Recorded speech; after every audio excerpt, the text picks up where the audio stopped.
Well, hello. Hello. And welcome once again to the Shirttail Mess event recap. I'm Jake. And I'm Eileen. And we're going to talk about our recent event as usual. But before we do that, remember that you can become a patron of the Shirttail Mess and all of our doings. Just go to buymeacoffee.com/the Shirttail Mess. And you can sign up there. You can be a monthly supporter. You can be a one-time supporter. You can buy some things. There's a little shop. So check it out. I'll be putting a new... I haven't checked it out yet. You haven't? No, I need to. What? Oh my gosh. My own wife I'm sorry. hasn't even checked it out. But there should be a new sticker design coming. There's shirts that are happening that were pre-ordered. If you haven't paid for your shirt, pay for your shirt because it's going in the shop. First come, first serve. So, it's so do that if you feel so inclined to. It really helps fuel what we do here. All right, so this past weekend we were in Miamisburg, Ohio, which is only about 15 minutes down the road from where we live, outside of Dayton, and we were kind of asked to do it by a friend of ours. It's the Miamisburg Historical Society. I think the site, though, is part of the Parks and Recreation. I think there's a sign next to it. It's like, anyway, it's the Heritage Village in Miamisburg, which basically, I mean, village is... A little bit of a stretch. A little bit of a stretch, but it's... At least 3 cool historical buildings. Yeah, three historical buildings. Sort of yeah, so there's a... lot. Right. Yeah, it's like a corner lot, kind of tucked away off the main street there in Miamisburg. Miamisburg has a really nice downtown, lots of cool shops and Delicious gelato. Yeah, delicious gelato, delicious donuts. What is it? Bear Creek Donuts. They didn't sponsor this video, but They should. They should. Or Bear Creek Donuts and our new favorite pizza spot. That's right. Redbird Pizza Company. Is it Redbird Pizza Company? I think so. Or just Redbird Pizza? I think just Redbird Pizza. Redbird Pizza. Really good, delicious pizza. So, so we were asked to do this event by... Dana. Our friend Dana. I'm not sure how to actually say her last name. I feel terrible about that. Oh, well, Dana, tell us how to pronounce your last name. Our friend Dana. So I will be honest. Events like this are not typically it's sort of like the Askins thing. We talked about this before. I'm not a big, get in front of the public and teach the public things. It's just not my favorite thing to do. But you're good at it. I'm fair at it. I think too it helps me when the crowd when there's people who are actually engaged and interested. I have a really hard time with sort of uninterested. We didn't have that problem this weekend. There were a lot of engaged and interested people there. There were. I was really impressed with people that. Taking notes. Yeah. I taught so many people how to play Shut the Box in the Tavern. Yeah. Yeah. So Dana had kind of invited a kind of a core. She has kind of been, as far as I understand it. So the Historical Society gets to kind of put on events at this site, and they've done a Civil War event, and when I say event, again, it's a handful of people coming out to sort of do kind of some sort intimate interpretation. That would be what I would say. So, you might have a couple guys standing over by the tree. They're talking about whatever. You might have somebody over by, there's somebody in the one house, usually Lee, doing some weaving. Oh, it's Lee. Yep. Yep. He'll in the teach you to house. spin. Doing get like you weaving. some fiber arts. He'll teach you about the origins of Pop Goes the Weasel. Right. So Lee's doing that in the I can't remember the name of that house. Each house has a name. They're a historic house. Yeah, I don't remember. Built by families. I just remember the Gebhardt Tavern. Yes. And then the smokehouse belonged to the Gebhardt family. And right. the bricks were made by the natives. Yes. So the core group, it was different people each day. Some people could be there on Saturday and some people could be there on Sunday. The first day we had, it's a Revolutionary War themed event. They had some people doing like Revolutionary War Navy.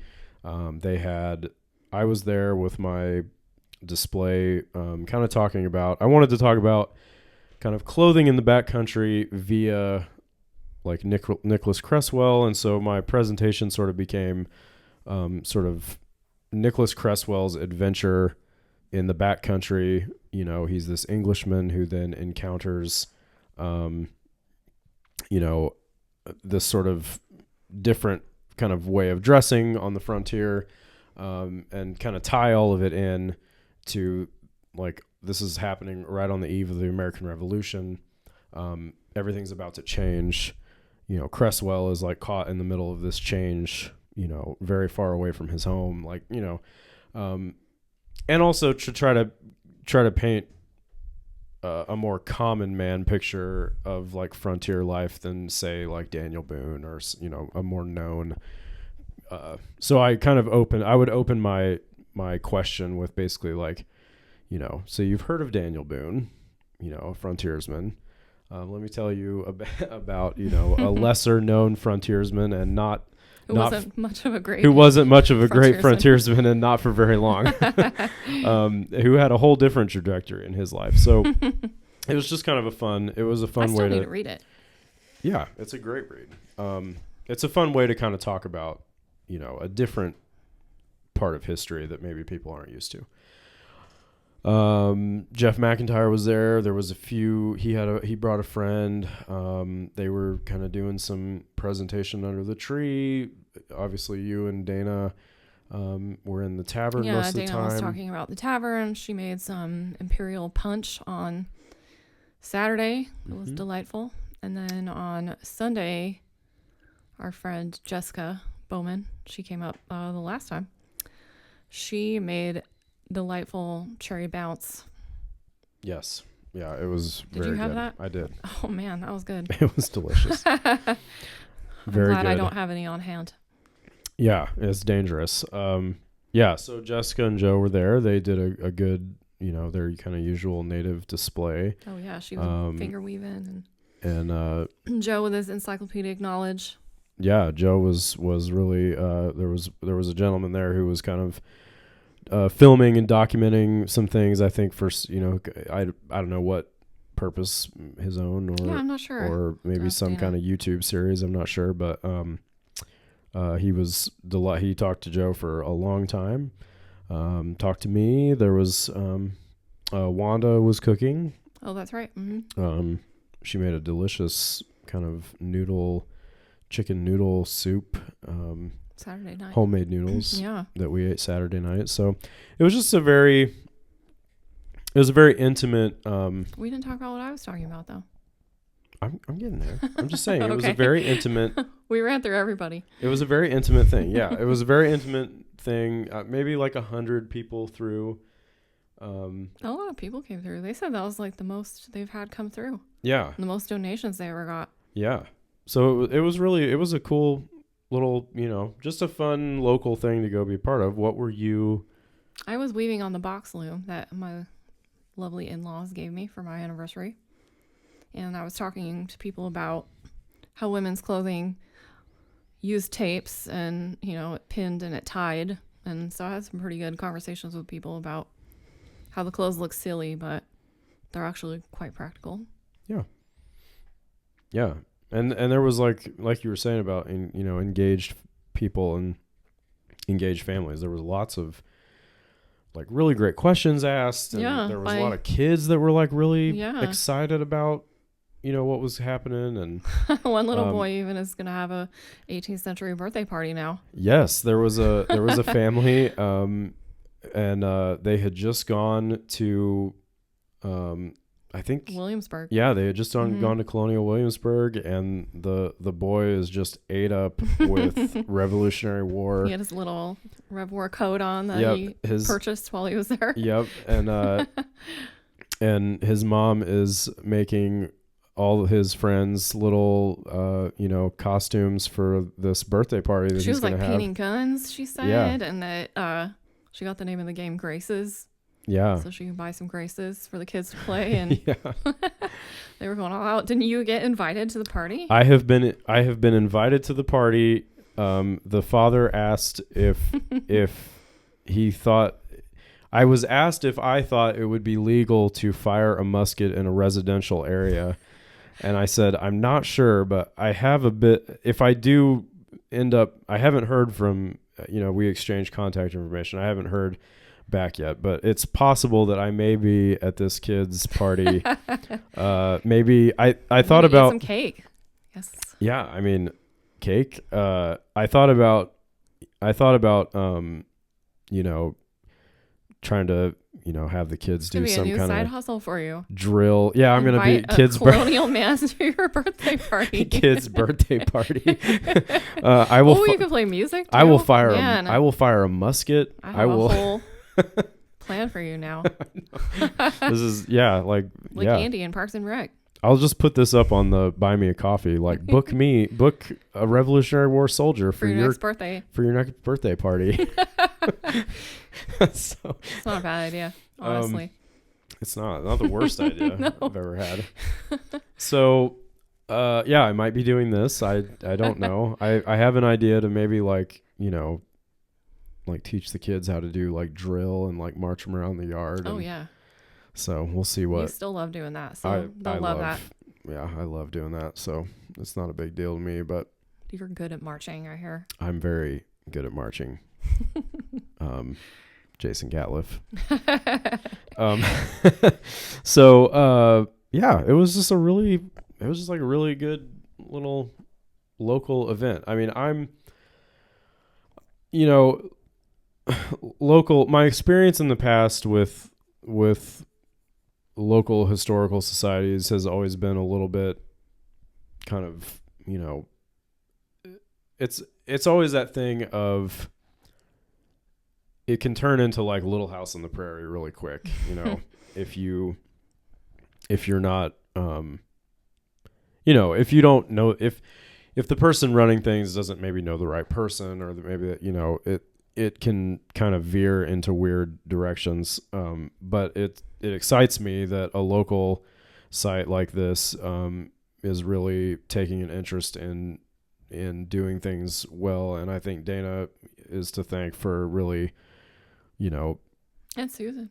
Yeah. Well, and so I'm getting to that, like, coordinating with Susan and saying like, okay, this is what, I'm the trust that's being placed in Dana, I guess is what I'm saying, to like bring people who are going to, actually teach history and not, mythology. That's what I'm trying to get at. And so I applaud, I applaud Susan and the staff for really embracing us and everyone that came and just being awesome. I mean, it was really, Susan was going around. She's the coordinator for the historical society, and so she was going around taking pictures of everything and documenting it. And I think it's my new favorite picture of us. The window picture that'll be the cover of this this episode. So it was really awesome, and it was a really good time. I'm excited for more stuff down there. I think I know, I'm going to make 1811 dress now, because that's the year that the tavern was actually built.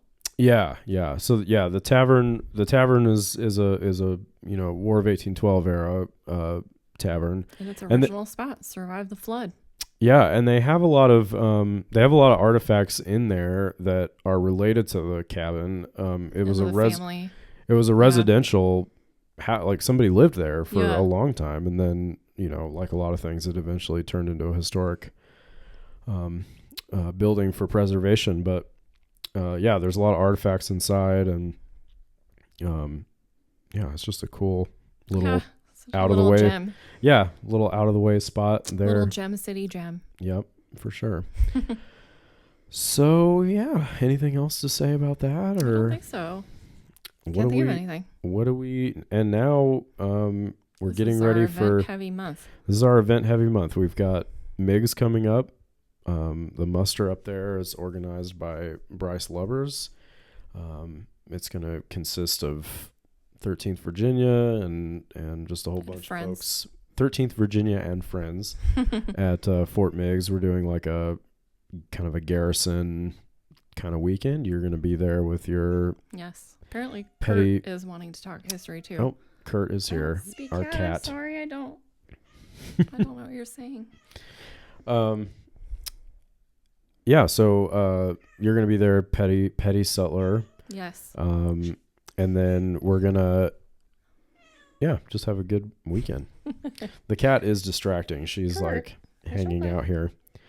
And then the weekend after that, we are going down to Tennessee for Bledsoe's muster and rifle frolic. Really excited about that. It's gonna be a fun I get to event. be fancy for a change. Fancy, the captain's wife. I'm gonna put on a tee. A ladies' tea. It's gonna be really awesome. So if you haven't registered for Bledsoe's, there's still time. You can do that. Just reach out to me. The guidelines are posted, and if you're unsure, we can talk. So yeah, it's gonna be a good event heavy month. Yes. So, here we go. Onwards and upwards. So, anything more to add? No, sir. Okay. Goodbye. My military is showing. All right. Well, thanks for listening, and we'll see you On the back trail. We don't really see you. Yeah, on the back trail. We really don't see you. We hope that you're listening. So, thank you for listening. Thank you. Goodbye.